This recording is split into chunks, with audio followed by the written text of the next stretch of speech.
बांदर सिंदरी थाना क्षेत्र के काकनियावास में पुलिस ने एक बड़ी कार्रवाई करते हुए अवैध हथियार बनाने की फैक्ट्री का भंडाफोड़ किया है। हैरानी की बात यह है कि यह पूरा काला कारोबार एक साधारण टायर पंचर की दुकान की आड़ में संचालित किया जा रहा था, जिससे किसी को भनक तक नहीं लगी।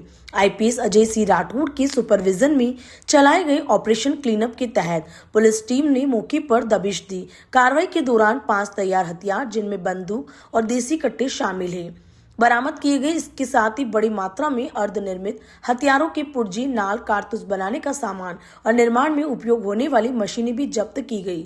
पुलिस ने मौके से मुख्य आरोपी मोहम्मद रोशन को गिरफ्तार कर लिया है। प्रारंभिक जांच में उसके संबंध बीआरसी गैंग से जुड़े होने की पुष्टि हुई, जिससे मामले की गंभीरता और बढ़ गई है।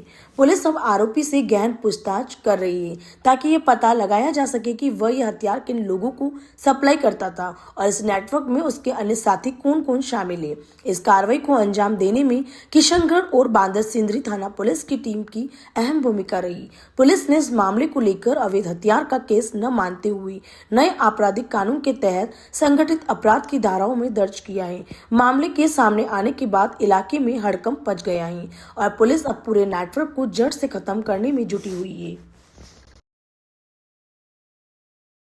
प्राथमिकताओं के अनुसार श्रीमान महानिरीक्षक पुलिस अजमेर रेंज एवं Harshvardhan Agrawala sir IPS police अधीक्षक अजमेर के निर्देशन में इस कार्रवाई को अंजाम दिया गया, जहां पे अपनी टीम के साथ बांदर सिंदरी थाना क्षेत्र के अंदर ये जो गांव है काकनियावास, वहां पे एक पंचर की दुकान चला रहा था एक आदमी जिसका नाम है मोहम्मद रोशन। तो ये पंचर की दुकान की आड़ में एक अवैध हथियारों की फैक्ट्री चला रहा था, जिसके अंदर अवैध हथियारों का निर्माण किया जाता था। और जब इससे पूछताछ की गई तो पता चला ये पिछले 5 सालों से इस तरीके का काम कर रहा था, अवैध हथियार सप्लाई कराया जा रहा था। तो इसमें 5 हथियार भी जब्त हुए हैं अपन को, और कुछ नवनिर्मित और अर्धनिर्मित हथियार, उसको बनाने की नाल, उसमें प्रयोग किए जाने वाले बारूद, छर्रे, इस तरीके की चीजें भी बरामद हुई है। सर, और पकड़ा है सर, वो आदतन है। इसके बारे में बता रहा हूँ, जिस तरीके से प्राथमिक जांच चल रही है, इसके अंदर जो भूमिका आ रही है, इसका लिंक जो आ रहा है वो बीआरसी गैंग से आ रहा है।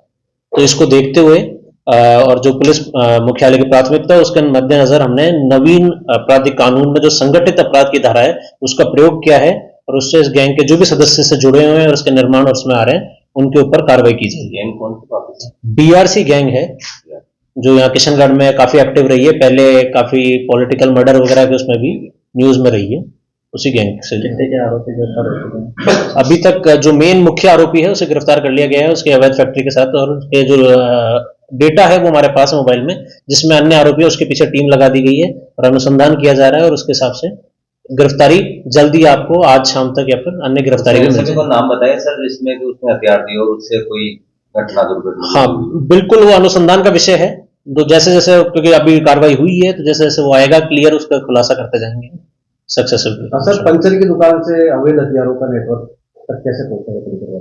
हाँ, जिस हिसाब से प्राथमिक पूछताछ की गई तो इसने बताया 5 साल पहले इसने ये देखना चालू किया, मतलब कुछ इसके पहले जानकार थे, उसकी भी जांच की जा रही है किसने इसको सबसे पहले दिखाया। उसके अलावा इसने यूट्यूब पे इसको बनाना सीखा, और इसके पास ग्लैंडर मशीन और जो वेल्डिंग की मशीन है वो हुआ करती थी। उसके साथ पे ये खुद ही कर करके नलियां पाइपें लेके जोड़ के, टोपीदार का लेके, कभी किसी की बैरल हटा के चेंज करके इस तरीके से निर्माण करने लगा, और ये केस टू केस बेसिस पे जरूरत होती थी उस समय बनाकर देता था, इस तरीके से हथियार सप्लाई करता। सर, हथियारों के अलावा कुछ बरामद हुई? हाँ, हथियार की मशीन, उसको बनाने की नाल, बारूद वहां से बरामद हुआ है, उसमें उपयोग लिए जाने वाले छर्रे, इस तरीके की चीजें भी साथ में बरामद की गई है। सर, फिलहाल एक आरोपी, उसके अलावा और कोई पूछताछ के नाम सामने? बिल्कुल आ रहे हैं, वो अनुसंधान का विषय, जल्दी उनका भी खुलासा कर दिया जाएगा।